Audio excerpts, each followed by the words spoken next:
Hi there, it's me, Mrs. Green, and I am in one of my favorite spots in all of Tucson, Arizona, the lake at Reid Park.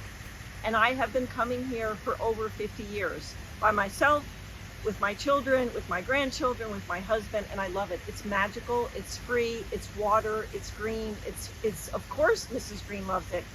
And the message for this video is everything takes effort on the part of many, and this did too, because who thinks about the water parts needing to be replaced, new pumps to keep it clean? I didn't, but now I'm Mrs. Green, so I did. And I want to do a shout out to Tucson Electric Power because they have a commercial program that provides rebates to city and other governments when they install energy efficient features. So this is one of them. I'm grateful for that because I plan on coming here for a very long time. And I guess my invitation is just think about some of those things. How does all the magic happen? Because usually there's a lot of work, a lot of effort on the part of many people. And today, my message is about gratitude. I love that I can come here, that it's free, and that's a wonderful feature in my city.